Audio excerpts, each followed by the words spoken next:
welcome to Coach's Corners. This segment has been brought to you by the Arthur Bryant's Barbecue in the Greater Kansas City, Missouri area and the McDonald's restaurant sponsored by Mr. Lewis Webb of Kansas City, Missouri.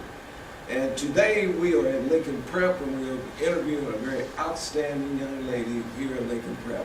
Why don't you give the listening audience your name? Brittany Atkins. Brittany Atkins, and you, this is a very great day for you today. Yeah. And tell us about that. Today I'll be signing my letter of intent to go to UMKC on a full ride athletic scholarship for basketball. Is that right? Now, what do you expect to offer to the Kangaroos next season? Next season I offer to change their style of play up a little bit, speed it up, so we can go to the big dance. But I'm gonna take it game by game. Now, so you like to play a little fast game now, a little fast b-ball? Yeah. Is that right? What's your strong point on the court? My strong point is I like to drive and get to the basket. I don't like to. Sometimes I settle for the jump shot, but I'd rather get to the basket because you have a better chance of scoring because you can score, get fouled, get an offensive rebound. Now let me ask you this. What's your weakness? What do you know? Everybody, we make mistakes and everything. So tell us about your weak points that you'll be working on so you'll be a powerhouse for UMKC next year. My weak points is probably help defense. I tend to stay on my man when the ball's on the strong side of the floor and I'm on the weak side instead of getting on the midline. So I wouldn't change that, and probably lifting weights because going into a D1 program, everyone is built up they're buff and they're strong. But me, on the other hand, I haven't really lifted weights, so I would have a disadvantage. Okay, then what about your attitude on the court? What kind of attitude do you play with on the court and off the court too? Just tell me a little bit about that attitude. On the court, I try to have a positive attitude at all times, but sometimes I can get a negative attitude. Like if somebody make a mistake or if I make a mistake, I might get mad and yell at them or get mad at myself and change my game up. But for the most part, I try to keep a positive attitude. And off the court, I'm never really upset. I just always try to stay positive and I like to make people laugh and stuff like that. That's good. Now, did you play AAU ball this past season? Yes, I played the KC Select.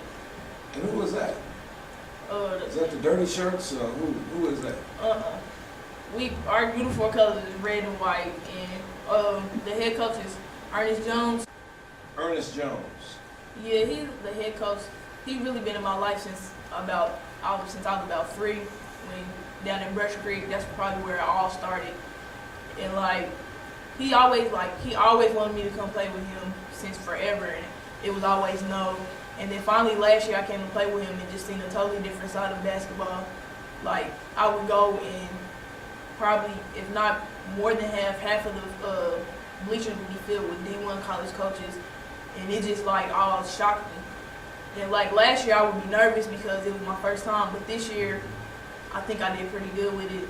We went to New Orleans, and that's where I got my ESPN right up at, because I try to not be nervous like I was last year so I could get to a D1 college. We went to Atlanta, South Carolina, Tennessee, Mississippi, pretty much all southern states. But it was fun. I had a good time, learned new things, and got a D1 scholarship. So. Yeah, I'm from South Carolina, Rock Hill, South Carolina. Let me ask you this. Give me a little feedback on nutrition and staying fit. What's your interpretation of that? Tell me something about that. Nutrition and staying fit, that's a big part of the game. You wouldn't want to go eat McDonald's every day knowing that you're trying to play basketball because it's unhealthy.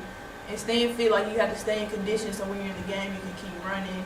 You won't get tired. When crunch time comes, you can still be running, not at 100%, but at least up, your energy level's up high enough to where you can continue playing the game. Very good. What about respect on the court and off the court?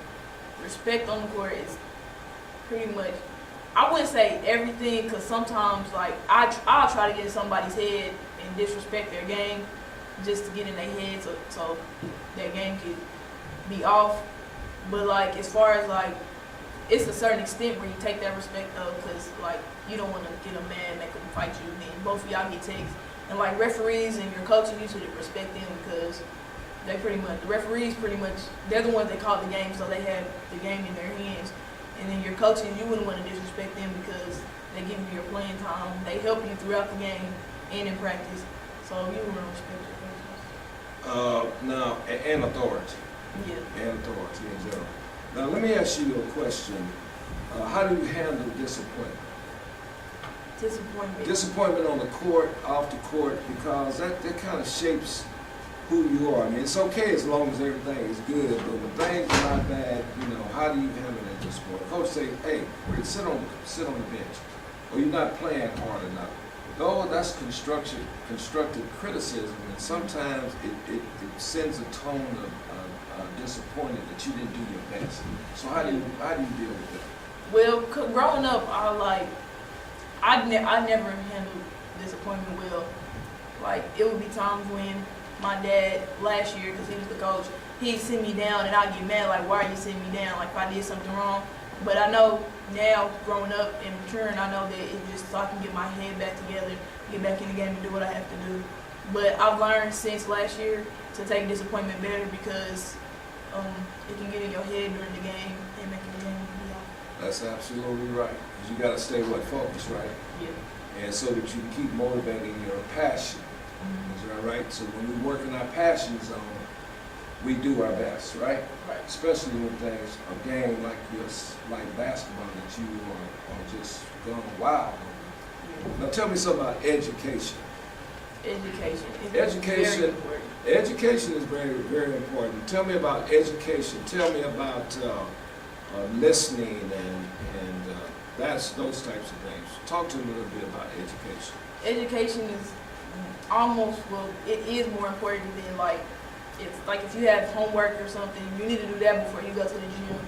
Because most of the time going to the gym, you're going to come back home tired, you're not going to feel like doing your homework, and then it's just not going to get done. That's happened to me plenty of times, but education is important. And listening to your teachers, listen to what they say and do what they say, and don't try to find a back way to get through stuff, because most of the time it won't work. And it's best when you go to the kangaroos, sit on the front row. Front row students do exceptionally well. Well, Brittany, it's been a pleasure talking to you this afternoon, and the very best to you. And always remember, to look smart is to be smart. Okay? And thank you very much. Thank you.